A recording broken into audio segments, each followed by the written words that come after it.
உங்களுக்கு ஏன் இத பிரசங்கம் பண்ணினே இருக்கோம்? मैं आपसे क्यों प्रचार कर रहा हूँ? எப்படி ஒரு சபையினுடைய போதகருக்கு ஒரு தரிசனத்தை கொடுக்குறா, அந்த தரிசனம் தான் ஆடுகளுக்கும் உண்டாகும். जैसे மெய்ப்பர் இருக்கிற தரிசனம் அப்படி ஆடுகளுக்கு உண்டாகும். जैसे आपके कलीसिया के प्रचारक को ये दर्शन दे रहे हैं, वैसे ही आपको भी दर्शन दे रहे हैं। தவறான விதத்துல வாழ்ந்தாங்க அன்னைக்கு. उस समय तो वो लोग गलत जीवन जी रहे थे। அவங்களுக்கு தீர்க்கதரிசி மூலமா கர்த்தர் எச்சரிக்கிறாரு. उन लोगों को भविष्यवक्ता द्वारा सावधानी दी गई है। இன்னைக்கு நம்ம புதிய ஏற்பாட்டுல இருக்கிறோம். लेकिन अभी हम नए नियम में நமக்கு இது ஏன் எழுதப்பட்டிருக்குது? हमारे लिए ये सब क्यों लिखा गया है?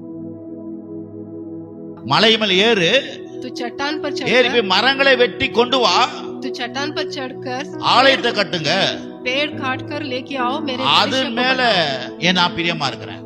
मैं ऐसे कामों पर मैं बहुत प्रिय हूँ, அப்போ என் மகிமை விளங்கும். तभी मेरे महिमा दिखाई पड़ेगा।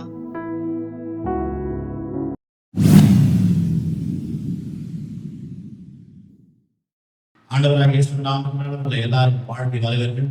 புதிய சொல்றேன், வாழ்த்தி வரவேற்கிறது. தூரத்துல இருந்து பாக்குற உங்களையும் வாழ்த்தி வரவேற்கிறோம். जो ऑनलाइन में देख रहे हैं उनको भी स्वागत कर रहे हैं। வாழ்வளிக்கிற வார்த்தையை நாங்கள் சொல்லுகிறோம். हम जीवित वचन को बोलते हैं। கேளுங்கள், கர்த்தர் உங்களை ஆசீர்வதிப்பார். आप सुनने से आपको परमेश्वर आशीष देंगे, இந்த உலகத்துல சாட்சியாய் நிறுத்துவார். आपको इस दुनिया में गवाह बनाकर खड़ा நம்ம ஏசாயா करेंगे। புத்தகம் 60ஆம் அதிகாரம் यशायाह 60वां இந்த अध्याय 1 இருந்து 7 வசனம் நமக்கு இந்த வருஷ வாக்குத்தத்தமா கொடுத்தாரு. 1 से लेके 7 वचन तक इस वर्ष के लिए वाचा दिया है। இது முழுசும் நம்ம வாசிச்சுன்னு வரோம். ये पूरा हम पढ़ते आ रहे हैं।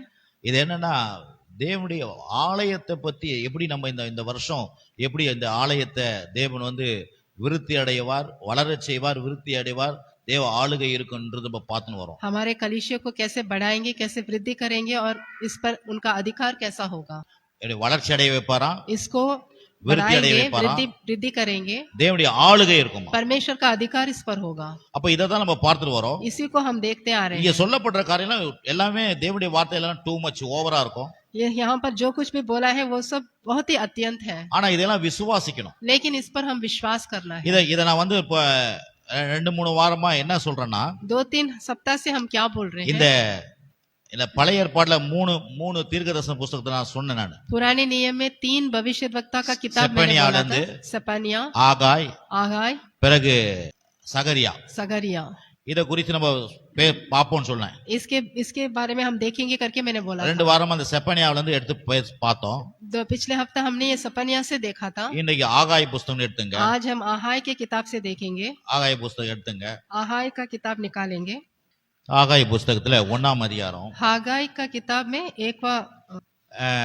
ஏன்னா தேவன் நம்முடைய சர்ச்சின் ஆலயத்தை परमेश्वर हमारे कलीसिया को விருத்தி அடைய செய்வார், उसको வளர்ச்சி वृद्धि அடைய करेंगे, செய்வார், ஆளுகை बढ़ाएंगे செய்வார். और उस पर अधिकार करेंगे। இத குறித்து என்கிட்ட சொல்லினே இருக்கிறார். इसके बारे में मेरे से हमेशा बात करते रह रहे हैं। அத உங்களுக்கு ஏன் இத பிரசங்கம் பண்ணினே இருக்கோம்? मैं आपसे क्यों प्रचार कर रहा हूँ। எப்படி ஒரு சபையினுடைய போதகருக்கு ஒரு தரிசனத்தை கொடுக்குறா, அந்த தரிசனம் தான் ஆடுகளுக்கும் உண்டாகும். जैसे மெய்ப்பர் இருக்கிற தரிசனம் அப்படி ஆடுகளுக்கு உண்டாகும். जैसे आपके कलीसिया के प्रचारक को ये दर्शन दे रहे हैं, वैसे ही आपको भी दर्शन दे रहे हैं। மெய்ப்பர் எப்படி போறாரோ ஆடுகளும் பின்னால் அப்படிதான் வரணும். जैसे चरवाहा जा रहा है, वैसे ही अब भेड़ बकरी भी उसके पीछे ही चलेंगे। ஆகவே பிரதான மெய்ப்பர் நம்முடைய இயேசு.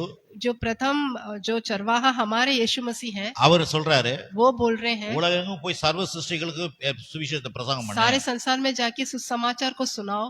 போய் எல்லா இடத்துலயும் போய் என்ன பண்ணு, சுவிசேஷத்தை சொல்லு. सारे जगह में जाके सुसमाचार को सुनाओ। எல்லாரையும் சீஷராக்கு. सभी को अपना शिष्य बनाओ। அப்ப அததான் சபை.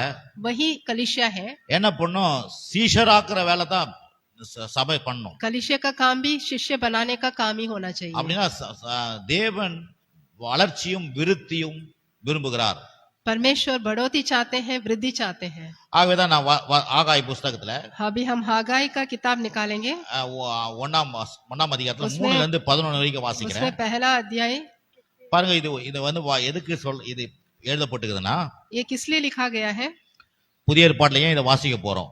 हम नए नियम में भी इसको पढ़ने जा रहे हैं। அன்னைக்கு இருந்து நடந்ததை ஏன் இப்ப வாசிக்க போறோம்? उस जमाने में जो हुआ था वो अभी क्यों पढ़ रहे हैं हम। ஏன்னா அன்றைக்கு அப்படிப்பட்ட மக்களா இருந்தாங்க. அப்படிப்பட்ட மக்கள் நம்ம இருக்கக்கூடாது. நாம் கொஞ்சம் மாற்றப்படணும்ன்றதுக்காக இது எழுதப்பட்டிருக்குது. उस जमाने में वैसे लोग थे, उनके जैसे हम नहीं रहना है, हम में अभी बदलाव आना चाहिए। கவனிங்க, வாசிக்கிறேன். अभी हम पढ़ेंगे। ஆனாலும் ஆகாய் என்னும் தீர்க்கதரிசியின் மூலமாய் கர்த்தருடைய வார்த்தை உண்டாகி அவர் சொல்லுகிறார், 3 तीसरा तीसरा वचन पढ़ेंगे। फिर यहोवा का यह वचन हागाई भविष्यद्वक्ता के द्वारा पहुंचा। வாசிங்களா? First. இந்த வீடு பாழாய் கிடக்கும் போது நீங்கள் மச்சு பாவப்பட்ட உங்கள் வீடுகளில் குடியிருக்கும்படி ஆன காலம் இதுவோ? क्या तुम्हारे लिए अपने छत वाले घरों में रहने का समय है, जबकि यह भवन उजाड़ पड़ा है? இப்பொழுதும் சேனைகளின் கர்த்தர் சொல்லுகிறார், உங்கள் வழிகளை சிந்தித்து பாருங்கள். நீங்கள் திரளாய் விதைத்தும் கொஞ்சமே அறுத்து கொண்டு வருகிறீர்கள். நீங்கள் புசித்து திருப்தி ஆகவில்லை, குடித்தும் பரிபூர்ணம் அடையவில்லை. நீங்கள் வஸ்திரம் உடுத்தியும் ஒருவனுக்கும் குளிர் விடவில்லை. கூலியை சம்பாதிக்கிறவன் பொத்துலான பையிலே போடுகிறவனாய் அதை சம்பாதிக்கிறான். इसलिए अब सेनाओं का यहोवा यह कहता है, अपने अपने चाल चलन पर ध्यान करो। तुमने बहुत बोया परंतु थोड़ा काटा है। तुम खाते हो परंतु पेट नहीं भरता। तुम पीते हो परंतु प्यास नहीं बुझती। तुम कपड़े पहनते हो परंतु गर्माते नहीं। और जो मजदूरी कमाता है वह अपनी मजदूरी की कमाई को छेद वाली थैली में रखता है। आमीन। உங்கள் வழிகளை சிந்தித்து பாருங்கள் என்று சேனைகளின் கர்த்தர் சொல்லுகிறார். நீங்கள் மலையின் மேல் ஏறி போய் மரங்களை வெட்டி கொண்டு வந்து ஆலயத்தை கட்டுங்கள். அதன் பேரில் நான் பிரியமாயிருக்கிறேன், அதனால் என் மகிமை விளங்கும் என்று கர்த்தர் சொல்லுகிறார். 7 और 8 पढ़ेंगे। सेनाओं का यहोवा तुमसे यह कहता है, अपने अपने चाल चलन पर सोचो। पहाड़ पर चढ़ जाओ और लकड़ी ले आओ और इस भवन को बनाओ, और मैं उसको देखकर प्रसन्न होऊंगा और मेरी महिमा होगी। यहोवा का यही वचन है। आमीन। அதிகமாய் வரும் என்று நீங்கள் எதிர்பார்த்திருந்தோம், இதோ கொஞ்சமாய் கிடைத்தது. நீங்கள் அறுத்து வீட்டுக்கு கொண்டு வந்தும் நான் அதை ஊதி போடுகிறேன். எது நிமித்தம் என்றால், என் வீடு பாழாய் கிடக்கும் போது நீங்கள் எல்லோரும் அவனவன் தன் தன் வீட்டுக்கு ஓடி போகிறீர்களே, இது நிமித்தமே என்று சேனைகளின் கர்த்தர் சொல்லுகிறார். 9 पढ़ेंगे। तुमने बहुत उपज की आशा रखी, परंतु देखो थोड़ी ही है, और जब तुम उसे घर ले आए तब मैंने उसको उड़ा दिया। सेनाओं के यहोवा की यह वाणी है कि ऐसा क्यों हुआ? क्या इसलिए नहीं कि मेरे भवन उजाड़ पड़ा है और तुम में से प्रत्येक अपने अपने घर को दौड़ा चला जाता है। आमीन। 10-11 வாசிக்கிறேன். ஆதலால் உங்கள் மேல் இருக்கிற வானம் பனியாய் பேயாமலும் பூமி பலனை கொடாமலும் போயிற்று. நான் நிலத்தின் மேல் மலைகளின் மேலும் தானியத்தின் மேலும் புது திராட்சை ரசத்தின் மேலும் எண்ணெயின் மேலும் பூமியின் விளைகிற எல்லாவற்றின் மேலும் மனுஷரின் மேலும் மிருகங்களின் மேலும் கைப்பாடு அனைத்தின் மேலும் வறட்சியை வருவித்தேன் என்றார். 10 और 11 पढ़ेंगे। इस कारण आकाश से ओस गिरना और पृथ्वी से अन्न उपजना दोनों बंद है, और मेरी आज्ञा से पृथ्वी और पहाड़ों पर और अन्न और नए दाखमधु पर और ताजे तेल पर और जो कुछ भूमि से उपजता है उस पर और मनुष्यों और घरेलू पशुओं पर और अनेक परिश्रम की सारी कमाई पर भी अकाल पड़ा है। आमीन। இதை எதுக்கு வாசிக்கிறோம்? हम इसे क्यों पढ़ रहे हैं? இது நெகட்டிவா, இந்த வார்த்தைகள் நெகட்டிவா இருக்குது. ये सारे बातें तो नकारात्मक है। தவறான விதத்துல வாழ்ந்தாங்க அன்னைக்கு. उस समय तो वो लोग गलत जीवन जी रहे थे। அவங்களுக்கு தீர்க்கதரிசி மூலமா கர்த்தர் எச்சரிக்கிறாரு. उन लोगों को भविष्यद्वक्ता द्वारा सावधानी दी गई है। இன்றைக்கு நம்ம புதிய ஏற்பாட்டுல இருக்கிறோம், लेकिन अभी हम नए नियम में நமக்கு हैं। இது ஏன் எழுதப்பட்டிருக்குது? हमारे लिए ये सब क्यों लिखा गया है? நம்மளுடைய முன்னோர்கள் இப்படி வாழ்ந்தாங்க, हमारे जो पिछले पीढ़ी के लोग थे वो ऐसे जिए। ஆகவே நம்முடைய வாழ்க்கையில கொஞ்சம் கவனிக்கணும், கவனமா நம்ம செயல்படணும்ன்றதுக்காக அது எழுதப்பட்டிருக்குது. इसलिए हमारे जीवन में हमें सावधानी से जीना है, इसलिए ये सब लिखा गया है। அதுக்காக தான் கர்த்தர் எழுதி கையில கொடுக்கிறாரு. इसलिए ये लिख के हमारे हाथ में दिया गया है। அவங்கள மாதிரி நீங்க மாறிடாதீங்க. उनके जैसे हम नहीं जीना है। அப்போ என்ன பண்ணீங்க, சம்பாதிக்கிறீங்க, அது பொத்துல் பாக்கெட்ல மாதிரி இருக்க கூடாது. वो आप जो भी आप कमाते हो वो छेद वाली थैली जैसे नहीं रहना है। அது அப்படி ஆயிடக்கூடாது. ऐसा नहीं होना है। நிறைய விதைக்கு நிறைய வரும்னு பாக்குறீங்க, ஆனா கொஞ்சம் தான் வருது. अब बहुत कुछ आप इच्छा कर रहे हो लेकिन कम ही आप पाते हो। இப்படி எல்லாம் ஏன் அப்படி ஆகுது? ऐसा क्यों होता है? ஏன்னா நீங்க உங்க வேலையே பார்த்து நிக்கிறீங்க, கடவுளுடைய வேலையை கவனிக்க மாட்டீங்க. क्योंकि वो आप तो अपने काम पर ही ध्यान दे रहे हो, आप परमेश्वर के काम पर ध्यान नहीं दे रहे हो। பாருங்க, நேத்து கூட இங்க சாம் வந்தாரு. कल यहाँ पर सैम आए थे। எல்லாத்தையும் ரெடி பண்ணி சொல்லி இந்த 2-3 வாரமா இந்த ஒயர் வாங்கணும். அப்ப நேத்து ரொம்ப கம்பல்சரியா நாளைக்கு கண்டிப்பா வாங்கி ஆகணும்னு சொல்லிட்டு அனுப்பி வச்சேன். यहाँ पर पूरा वायरिंग पूरा खरीदना है, मैंने बोला था 2-3 हफ्ते से। कल आए थे, ये எல்லாம் வாங்கி வச்சுட்டாரு. सब कुछ लेके रख दिए। ஆனா பேட்டரி ஒண்ணு வாங்கணுமான்றத கவனிக்கல. लेकिन बैटरी खरीदना छोड़ दिए। யாரா இருக்கட்டும், நீங்க நானா இருக்கட்டும், நீங்களா இருக்கட்டும், या मैं हूं या கடவுளுடைய आप காரியத்து மேல रहने கவனமா से இல்லன்னா தேவன் परमेश्वर- நம்முடைய வாழ்க்கையில் கிரியை செய்ய முடியாது. परमेश्वर के काम पर आप ध्यान से नहीं करने से परमेश्वर आपके जीवन में क्रिया नहीं कर पाएंगे। அதத்தான் இங்க சொல்றாரு. यही बोला गया ஏன்னா है, உனக்காக ரத்தம் சிந்தினேனே, मैंने तुम्हारे लिए लहू बहाया உனக்காக है, பாடுபட்டிருக்கிறேனே, तुम्हारे लिए मैंने पीड़ा உனக்காக सहा है, மரிச்சிருக்கிறேன், तुम्हारे लिए मैंने मरा है, உயிர் தெழுந்தேன், मैं जीवित உனக்கு उठा ஒரு हूँ, புது வாழ்வை கொடுத்திருக்கிறேன், तुम्हारे लिए नया जीवन दिया है, வானத்து பூமி உனக்கு உண்டாக்கி கொடுத்திருக்கிறேன். पूरा आसमान और जमीन तुम्हारे लिए बनाया है। சபிக்கப்பட்டவனா இருந்த நீ तुम तो श्रापित थे, இப்ப ஆசீர்வதிக்கப்பட்ட மனுஷன் மாறி लेकिन இருக்கிற. अभी तो आशीर्वाद पाए हुए लोग बन गए हो। அன்னைக்கு பேய் பிள்ளையா இருந்தா இன்னைக்கு தேவ பிள்ளையா இருக்கிற. पहले तो तुम सातान के बच्चे थे, अभी तो तुम परमेश्वर के बच्चे बन गए हो। கடவுளுடைய சன்னிதானத்துல வந்து உட்கார்ந்து நீ வசனத்தை கேட்கிற, என்னுடைய ஊழியத்தை குறித்து என்னுடைய ராஜ்யத்தை குறித்து சிந்திக்கவே இல்லைன்னா என்ன அர்த்தம்? तुम कलिशे में आके परमेश्वर के वचन सुनते हो, लेकिन कलिशे की तरफ तुम्हारे ध्यान नहीं है। நீ உள்ள வந்து இப்ப உட்கார்ந்துட்ட, तू तो अंदर आके बैठ गया है, இன்னும் வெளியே இருக்கணும் பத்தி யோசிக்க மாட்டியே. तो बाहर के लोगों की तरफ ध्यान नहीं दे रहे हो। ஹலோ, இருக்கீங்களா இல்லையா? आप है, நீ சாப்பிட்டு நீ தூங்கி நீ ஏந்திரிச்சின்னா எனக்கு நான் வெளியே இருக்கிறவனை எப்படி கொண்டு வர முடியும்? तू खाना खा के तू सो के तू ऐसे करते रहने से बाहर वालों को कैसे अंदर लेके आएंगे? என் ராஜ்யத்தினுடைய காரியத்து மேல கொஞ்சம் கூட கண்ணு இல்லையா? तो मेरे राज्य के कामों पर तुम क्यों ध्यान नहीं दे रहे हो? இருக்கீங்களா இல்லையா? आप है, பாருங்க, ஒரு மெய்ப்பர் एक चरवाहा என்ன பண்றாருன்னா அந்த ஆடுகளுக்கு அது சொல்றாரு. भेड़ों को वो बताता है, நமக்கு வந்து நம்ம வீட பார்க்க வேணாம்னு சொல்ல கத்தரு. हमारे घर की तरफ ध्यान नहीं देना है करके नहीं बोल रहे நீங்க हैं। சாப்பிட வேணாம், நீங்க நல்ல கட்டில் வச்சுக்க வேணாம், நீங்க வந்து நல்ல ஒரு ஏசி போட்டுக்க வேணாம், நல்ல ஒரு வீடு வச்சு அதை பத்தி கத்தர் சொல்லவே இல்லை. आप अच्छा खाना नहीं खाना या सोना नहीं है या अच्छा घर नहीं बनाना, ऐसा नहीं बोल रहे हैं। எல்லாத்தையும் நிறைய கொடுக்குறேன், सब कुछ मैं तुम्हें ज्यादा दूंगा करके बोल रहे हैं, ஆனா என்னுடைய வேலையை பத்தி கொஞ்சம் அக்கறை எடுப்பா. लेकिन मेरे कामों में भी तू ध्यान लगाना। என் வேலையை பத்தி என்னுடைய ஊழியத்தை பத்தியோ என்னுடைய சபையை பத்தியோ என்னுடைய காரியத்தை பத்தி நீ கொஞ்சம் கண்டுக்காம எவன் செய்வான் அதை? मेरे कलिशे के प्रति, मेरे सेवका के प्रति कोई भी तू ध्यान नहीं करने से फिर कौन आके करेगा? மலை மேல ஏறு, तू चट्टान पर ஏறி चढ़कर, போய் மரங்களை வெட்டி கொண்டு வா, तू चट्टान पर चढ़कर ஆலயத்தை கட்டுங்க, पेड़ काट कर लेके आओ मेरे அது कलिशे को மேல बनाओ। நான் பிரியமா இருக்கிறேன். मैं ऐसे कामों पर मैं बहुत प्रिय हूँ, அப்போ என் மகிமை விளங்கும். तभी मेरे महिमा दिखाई पड़ेगा। நம்ம இருக்கிற கொஞ்சம் சொற்ப ஜனங்கள், यहाँ पर तो हम थोड़े जन हैं, நீங்க வந்து இதுக்கு அக்கறை இல்லைன்னா எப்படி? आप इस पर ध्यान नहीं रखने से फिर कैसा? உங்களுக்கு ஒரு தாகம், आपकी प्यास, உங்களுக்கு ஒரு ஐயோ நம்ம சபை நம்ம ஊழியம் இந்த காரியம் இதுக்காக நம்ம என்ன பண்ணணும், எதையாவது நம்ம செய்யணுமேன்ற ஒரு அக்கறை இல்லைன்னா கடவுள் அதை பாக்குறாரு. आप में प्यास आना चाहिए कि हमारे कलिशे के प्रति, हमारे सेवका के प्रति कुछ ना कुछ करना है। இருக்கீங்களா இல்லையா? आप है, அதுக்கப்புறம் சொல்றாரு பாருங்க, उसके बाद बोल रहे हैं, தீர்க்கதரிசி எழுப்பிட்டு சொல்றாரு, फिर भविष्यद्वक्ता के द्वारा बोल रहे हैं, அப்படி விட்டுறது இல்ல. கத்தர் வந்து வெறும் எச்சரிச்சு விட்டுறது மட்டும் இல்ல, सावधानी देकर ऐसे नहीं छोड़ देते हैं, வெறும் வந்து நம்மள சொல்லிட்டு விட்டுறது இல்ல, ऐसे बोल के नहीं छोड़ते हैं, அவர் மறுபடியும் ஆசீர்வதிக்கிறார். फिर से उनको आशीर्वाद देते हैं। கத்தர் எப்படி அன்பு காமிக்கிறார் தெரியுமா? परमेश्वर कैसा प्रेम दिखाते हैं, நம்மள மாதிரி இல்ல, நம்ம அன்பு வேற. हमारे जैसे नहीं। நம்ம வந்து படாத பாடுபட்டிருவோம் மக்களை. हम तो ऐसे वैसे कर देते हैं। அவர் எப்படி அன்பு செலுத்துறாருன்னா उनका प्रेम कैसा है, அப்படியே ஆசீர்வாதத்தை ஊத்தி அன்பு செலுத்துறாருங்க. वो आशीर्वाद को उंडेलते हैं, ऐसा दिखाते हैं उनका प्रेम। அவருக்கு நமக்கு இதான் வித்தியாசம். उनका और हमारे बीच में क्या अंतर है? உலகத்தை கடவுள் ஆதாம் கிட்ட கொடுத்தாரு. दुनिया को आदाम के पास दिए थे, நான் ஏற்கனவே சொல்லி இருக்கிறேன். मैंने पहले भी बताया था। எல்லாத்தையும் வாயில பேசி உலகத்தை உண்டாக்குனாரு.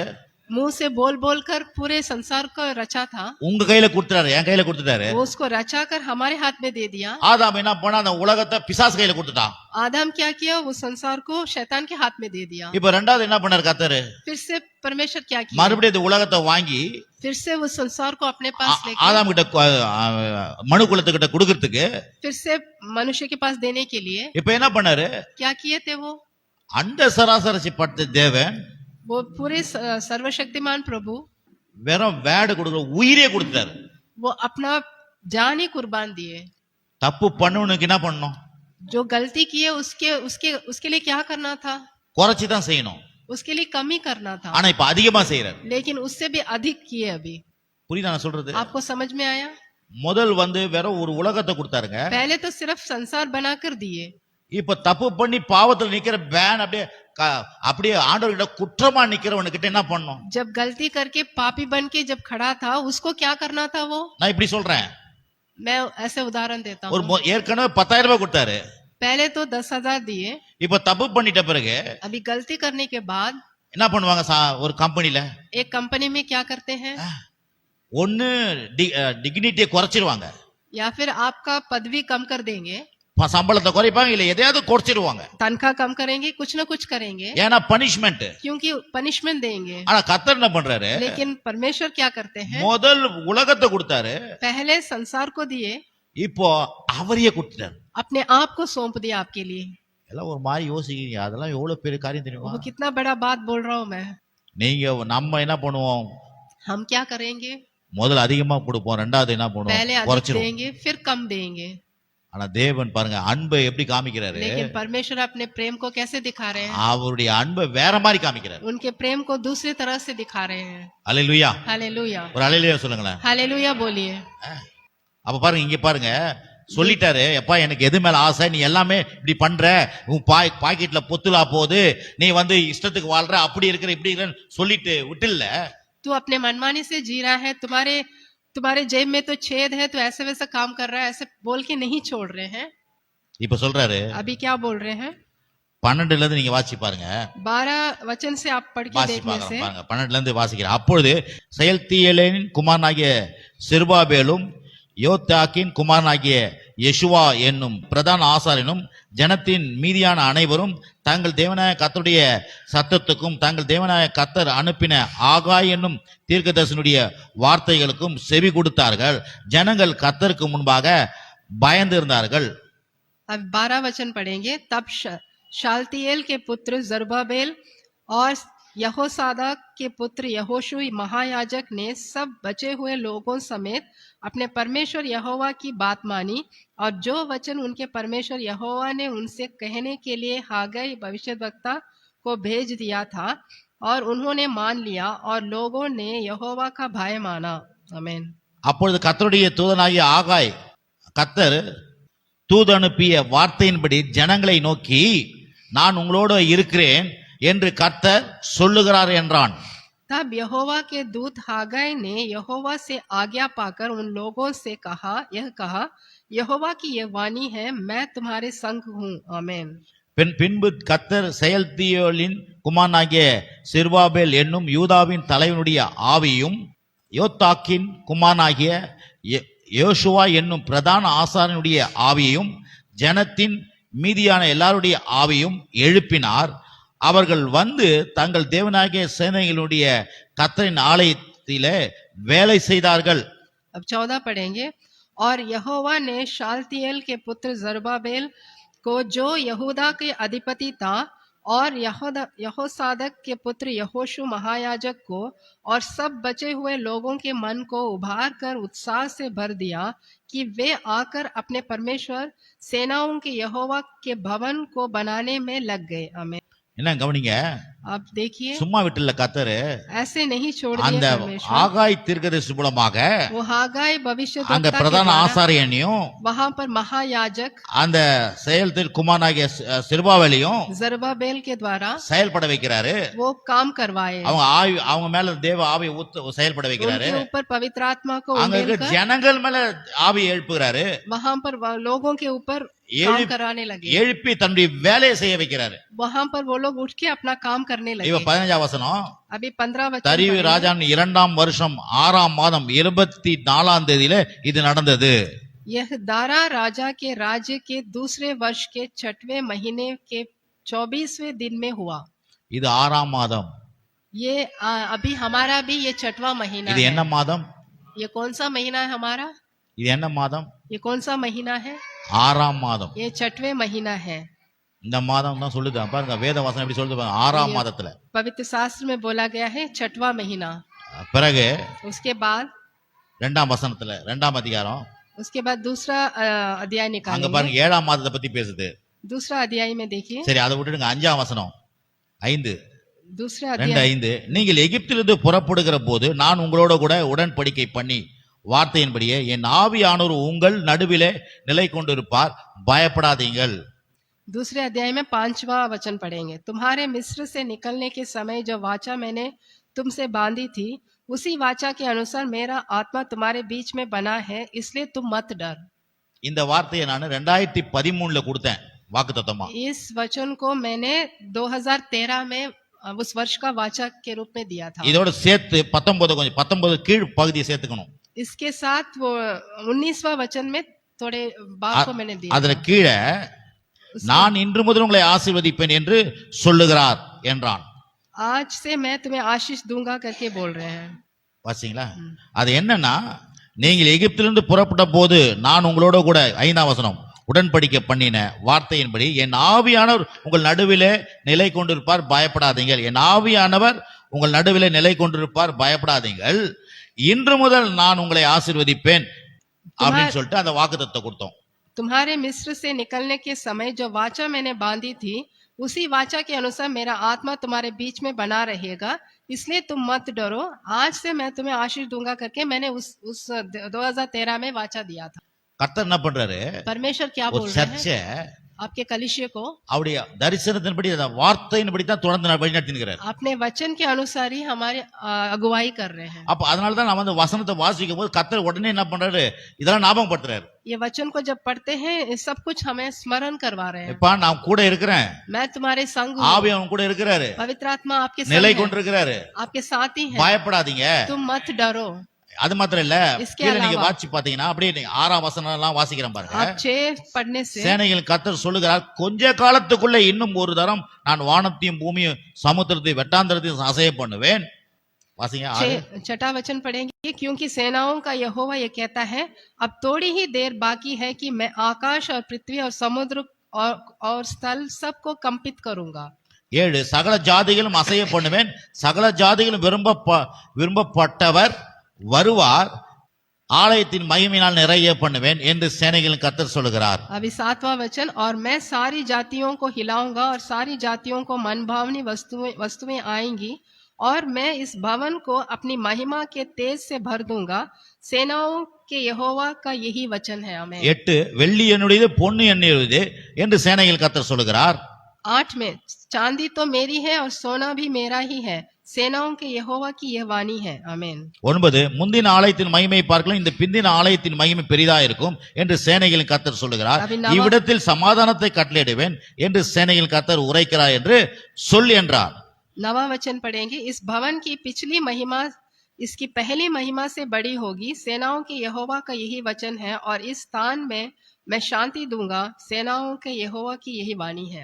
என்ன சொல்றாரு? इसमें क्या बोल रहे हैं? அந்த அன்னைக்கு எப்படி இந்த சபை ஆரம்பிச்சாரோ அதை தொடர்ந்து பேசினே வரார். वो कलीसिया को कैसा आरंभ किए हैं, उसको उसी को लगातार बोलते आ रहे हैं। இப்ப சொல்றாரு, முந்தின ஆலயத்தின் மகிமையை பார்க்கிலும் तुम्हारी पिछली 9वां वचन में बोल रहे हैं, तुम्हारी பிந்தின ஆலயத்தின் மகிமை பெரிதா இருக்கும், तुम्हारी भवन की पिछली महिमा से इसकी पहली महिमा से बड़ी होगी। ஏசாயா 60:1 यशाया किताब में 60वें में पहला वचन 60:1-2 அந்த 2012ல பிரசங்கப்பட்டது பண்ணோம். 60वें अध्याय में जो पहला और दूसरा वचन था वो 2013 में हमने प्रचार किया। இது 2013ல பேசப்பட்டது. ये 2013 में हम बोल रहे हैं। அப்ப திருப்பி அதையே அதை ஞாபகப்படுத்துறாரு. फिर से हमको ये क्यों याद दिला रहे हैं? கடவுள் சொல்றாரு, நான் கொடுக்கிற வார்த்தையை மறந்துடாத. परमेश्वर बोल रहे हैं, मैंने जो वचन तुम्हें दिया है उसे कभी नहीं भूलना। ஆபிரகாம் கொடுத்த வாக்குத்தத்தம் அப்படிதான், மறந்துடாத. अब्राहम को जो वचन मैंने दिया था वो भी वैसे ही है। எகிப்தில் இருக்கிற மக்களுக்கும் ஆபிரகாம் மூலமா ஒரு வார்த்தை கொடுத்தாரு. मिस्र में जो लोग थे उनको भी अब्राहम के द्वारा वचन दिए थे। உங்க ஜனங்க போவாங்க, 430 வருஷம் அடிமையா இருப்பாங்க. तुम्हारे लोग जाएंगे और 430 वर्ष तक वो गुलामी में रहेंगे। அப்புறம் அவங்க திரும்பி வருவாங்க ஆசீர்வாதத்தோட. फिर से वो स्वतंत्र होंगे और आशीष पाएंगे। அது ஆபிரகாம் கிட்ட சொன்னாரு. वो अब्राहम से बोले। பல நூற்றாண்டுகள் அப்புறம் அப்படியே நடக்குது. बहुत साल पहले, बहुत साल के बाद वैसे ही हुआ। அதே தான் நம்முடைய வாழ்க்கையில கர்த்தர் சொல்லினே வர்றாரு, வருஷம் சொல்றாரு. वैसे ही हमारे जीवन में भी हर साल एक वाचा हमको देते आ रहे हैं। அந்த வார்த்தையின்படியே தான் ஆலயத்தை நடத்துறாரு, நம்மளையும் நடத்துறாரு. उसी वाचा के अनुसार ही कलीसिया को भी चला रहे हैं, हमें भी चला रहे हैं। அப்ப பாருங்க, முந்தின ஆலயத்தை காட்டிலும் हमारे पिछले भवन से भी இந்த பிந்தின ஆலயத்தின் மகிமை பெருசா இருக்கும். हमारे पहले भवन से भी हमारे पिछले भवन की महिमा अधिक होगी। அது மாதிரி இவ்விடத்தில் சமாதானத்தை கட்டளையிடுவேன். यहाँ पर शांति देंगे। போன வாரம் என்ன வாசனத்தை பார்த்தோம்? पिछले हफ्ते हमने क्या वचन देखा था? உன் எல்லை எங்கும் சமாதானத்தை கட்டளையிடுவேன். तुम्हारे सीमाओं में शांति दूंगा। சமாதானம் என்ன சொன்ன? शांति मतलब क्या? எதுவும் குறையாது, कुछ भी घटी नहीं होगी, எதுவும் கிடைக்காம போவாது, कुछ भी आपको नहीं छुड़ाया இல்ல जाएगा, எதுவும் கெட்டு போவாது, कुछ भी खराब नहीं होगा, எதுவும் கிடைக்காம போவாது. कुछ भी ऐसा नहीं है कि आपको नहीं मिलेगा। அதான் சமாதானம். यही है शांति। அப்ப கர்த்தர் வந்து இந்த உன் வாழ்க்கையில சமாதானத்தை கட்டளையிடுறாரு. परमेश्वर आपके जीवन में शांति की आज्ञा दे रहे हैं। அது மட்டும் இல்ல, ஆலயத்தையும் கர்த்தர் ஆசீர்வதிக்கிறார். कलीसिया को भी परमेश्वर आशीष दे रहे हैं। ஏற்கனவே இருந்த ஆலயத்தை காட்டிலும் पहले जो कलीसिया था, பிந்தின ஆலயம் அப்படின்னா இரண்டாவது வர ஆலயம், अभी जो कलीसिया है, அப்படின்னா வரப்போற நாட்கள் अभी आने वाले दिनों में இந்த ஆலயம் அதனுடைய மகிமை பெருசா இருக்கும். इस कलीसिया की महिमा और बड़ी होगी। அதனாலதான் வந்து ஏசாயா 67 சொல்றாரு, इसलिए यशायाह अध्याय में 60वें अध्याय में 7वां वचन बोल रहा என் है, மகிமையின் ஆலயத்தை மையப்படுத்துவேன். मैं अपने शोभायमान भवन को और भी प्रतापी அப்ப बनाऊंगा। கர்த்தர் வந்து ஞாபகம் வச்சு தான் இருக்கிறாரு. परमेश्वर तो याद रखे हैं सब ஆனா कुछ, நம்ம தான் மறந்துடுறோம். हम ही भूल जाते हैं। எல்லாம் புரியுதுங்களா நான் சொல்றது? आपको समझ में आ रहा है? பாருங்க, நம்ம எல்லாத்தையும் எதெல்லாம் மறந்துடுறோம், மறக்கிறோம், மறந்தாலும் ஆனா தேவன் சொல்றதை மட்டும் மறக்க கூடாது. हम कुछ भी भूल सकते हैं, लेकिन परमेश्वर जो बोलते हैं उसको कभी नहीं भूलना है। ஏன்? क्यों?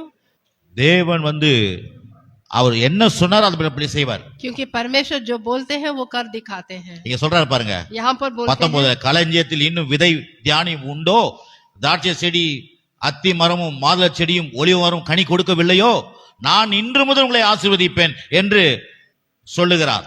यहाँ 19वां वचन में बोल रहे हैं, क्या अब तक बीज खते में है, अब तक दाखलता और अंजीर और अनार और जैतून के वृक्ष नहीं फले, परंतु आज के दिन से मैं तुमको आशीष देता रहूंगा। आमीन। அதுக்கப்புறம் பாருங்க 20ஆம் வசனம், 24ஆம் தேதியே அந்நாளிலே கர்த்தருடைய வார்த்தை இரண்டாம் இசை ஆகாய் என்பவனுக்கு உண்டாகி.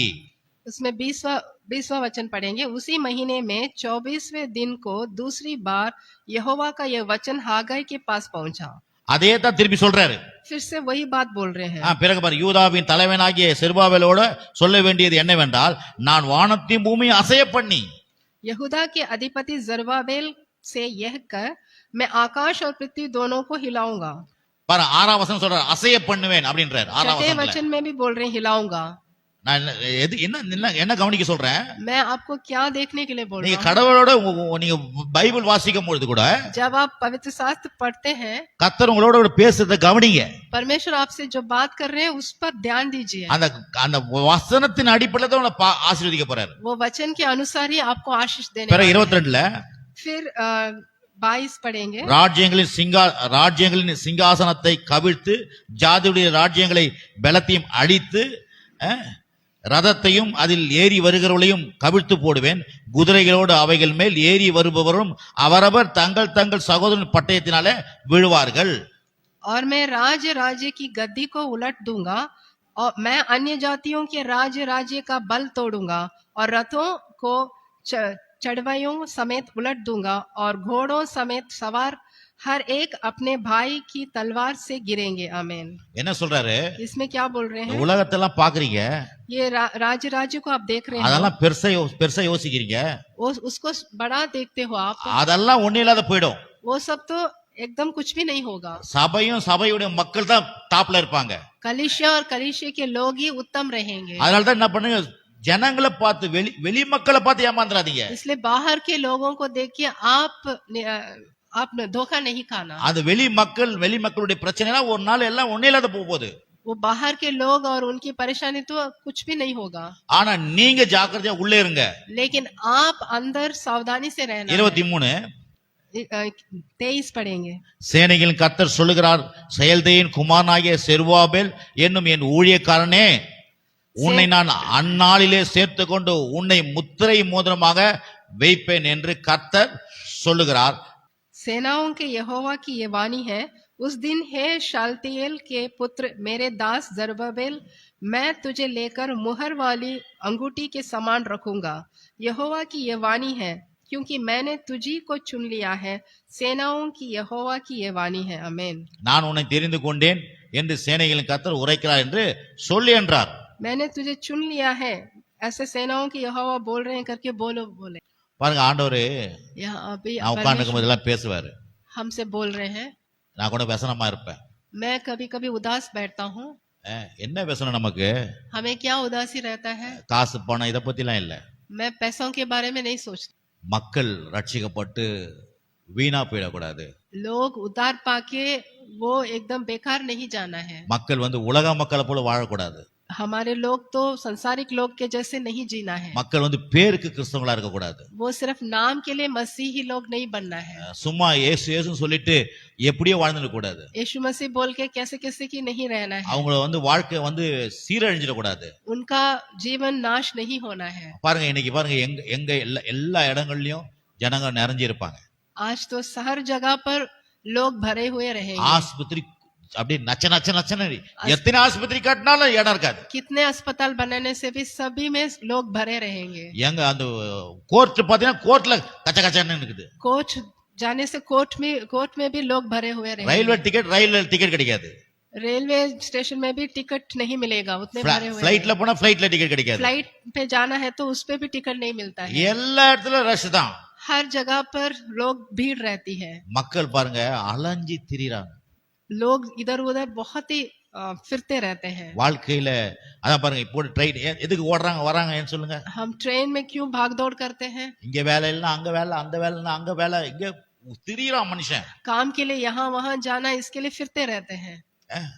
ஒரு நாளைக்கு வேலைக்கு 5 மணி நேரம் 6 மணி நேரம் டிராவல் பண்றான். एक दिन काम के लिए जाने के लिए 5 घंटे तक वो सवार करते हैं। பணம் விஷயத்துக்கு சுத்துறான் இங்கேயும் அங்கேயும். पैसे के लिए तो वो इतना घूमते हैं। கோர்ட் पे जाते हैं, வியாதி, बीमार रहते हैं। எல்லாவித சூழ்நிலையும் மனுஷன் வந்து அப்படியே அழுது கொண்டிருக்கிறான். सारी परिस्थिति में वो तो एकदम आंसू बहाने जैसा है। ஆனா கர்த்தர் உங்களை என்ன சொல்றாரு? लेकिन परमेश्वर आपको और मुझे बोल रहे हैं, நான் உன்னை முத்திரம் மோதிரமா வைப்பேன். मैं तुझे मोहर वाली अंगूठी बनाऊंगा। आमीन। அப்படினா அதிகாரமுடைய மனுஷனா வைப்பேன். मैं तुम्हें इतना अधिकार दूंगा। மோதிரம் எதுக்கு போடுறாங்கன்னா மோதிரம் சொல்றாங்க अंगूठी किस लिए पहनते हैं? உன்னை வந்து பவர்ஃபுல் மனுஷனா வச்சிருப்பேன். तुम्हें एकदम सामर्थ बनाने के लिए। ஆமென் आमीन। கரெக்ட்டா சொல்றீங்களா? பவர்ஃபுல் மனுஷன், सामर्थ बनाने के लिए, ஸ்ட்ராங்கான மனுஷன், एकदम आप स्ट्रांग रहोगे। ஒரு பெரிய மதிப்புக்குரிய ஒரு மனுஷன் ஆக்குவேன். आपको एक आदरणीय युवक बनाऊंगा। இது கர்த்தருடைய செய்வார். ये सिर्फ यहोवा ही कर सकते हैं। ஆமென் आमीन। அல்லேலூயா। आमीन। ஆகவே இந்த ஆண்டவர் மேல விசுவாசிக்க परमेश्वर के ऊपर आप गहराई से विश्वास रखें। அவர் தவிர நமக்கு சரியான ஆசீர்வாதம் தருவார்.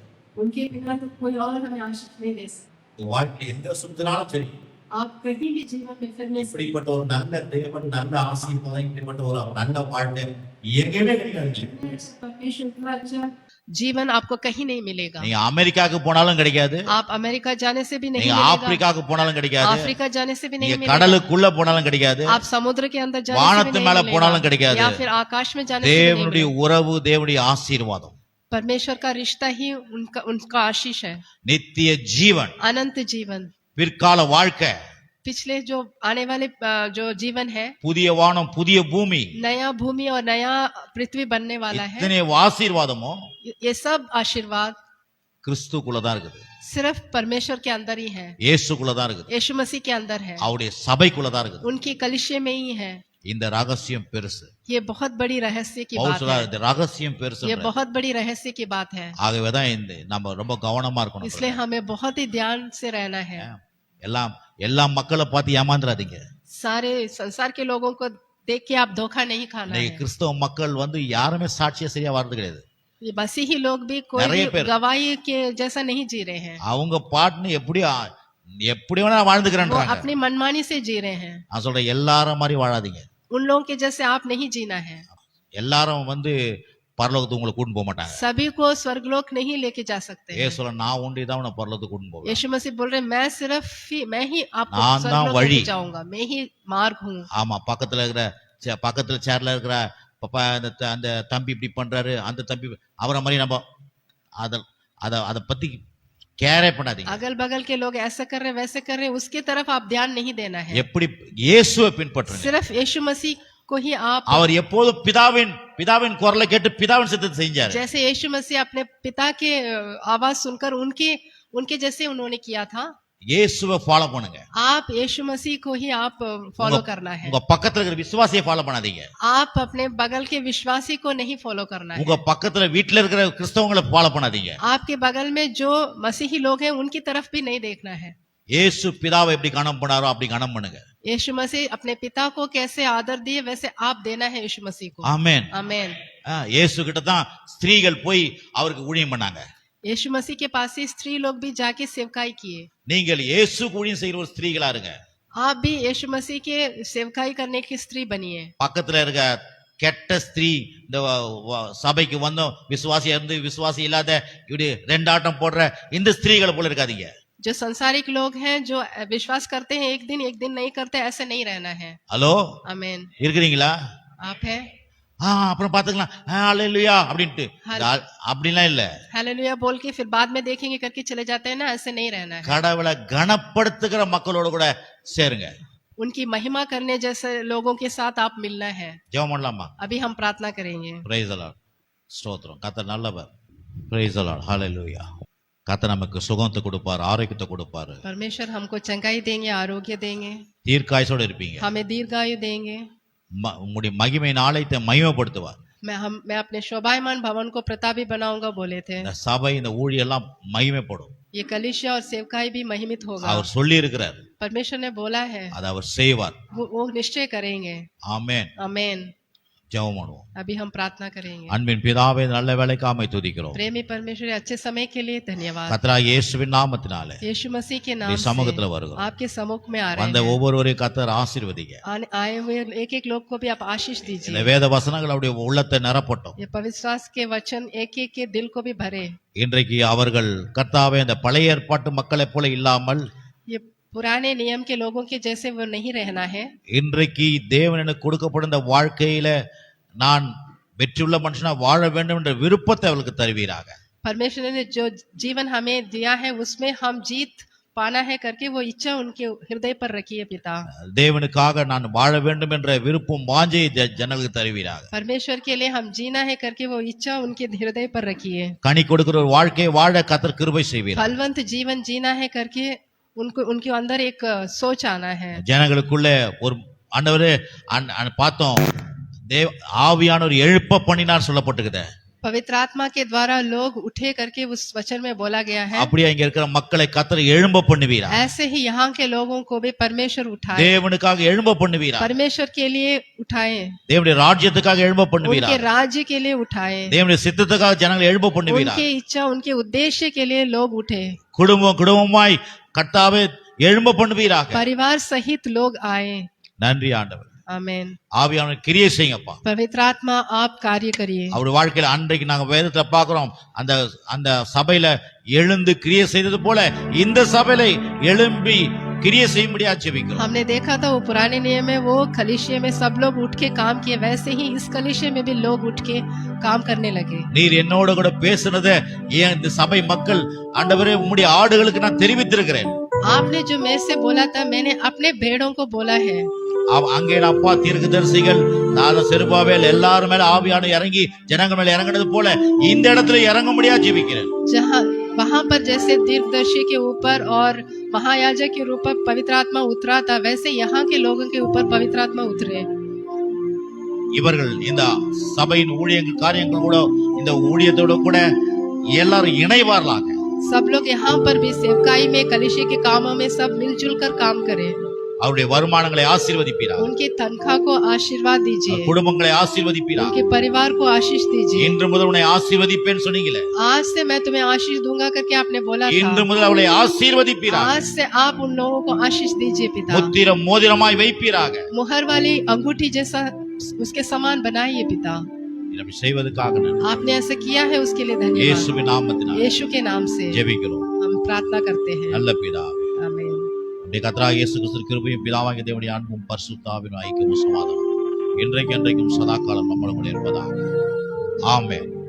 எல்லாருக்கும் ஷாலோம்.